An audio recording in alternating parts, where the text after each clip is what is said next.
សំណួរសំណួរមួយទៀតតកតងមួយនឹងគាត់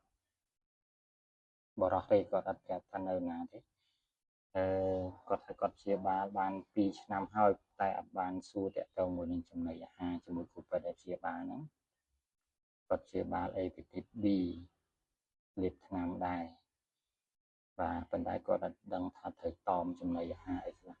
អូស្រួលទេអេពីទីស B ហូបធម្មតាអីធម្មតាហូបចំណីធម្មតាអីធម្មតាណាប៉ុន្តែសំខាន់ដែលយើងត្រូវតមមានតែពី3ចំណុចទេតកតងមួយនឹងអាល់កុហុលស្រាណាដាច់ខាតកុំហូបស្រាហ្នឹងគឺដាច់ខាតដោយស្រាបរិយអឺតកតងមួយនឹងអាហារដែលវាសម្បូរជាតិគីមីអីខ្ពស់ដូចគ្រឿងកំប៉ុងអីហ្នឹងគ្រឿងផ្អាប់គ្រឿងអីហ្នឹងណាអាហ្នឹងត្រូវតមហើយតែតមសំខាន់គឺ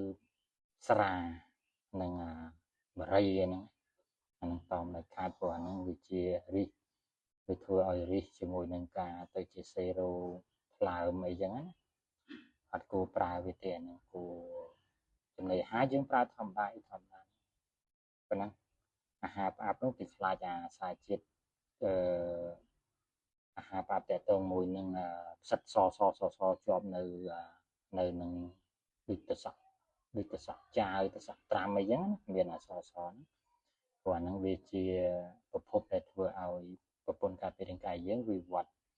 ធ្វើឲ្យសាច់ថ្លើមហ្នឹងវាវត្តទៅជាមហារីកបាទអញ្ចឹងគេធ្វើតមវាស្អីសំខាន់បំផុតនោះគឺស្រាហ្នឹងហើយដាច់ខាតของស្រាមិនអាចទទួលទានបានទេបាទតែប៉ុណ្្នឹងហើយតមចំណីអាហារចាំបើមានច្រើនបើខ្ញុំអាចស្រាវជ្រាវបានច្រើនទៅទៀតចាំខ្ញុំប្រាប់បន្តទៀតណា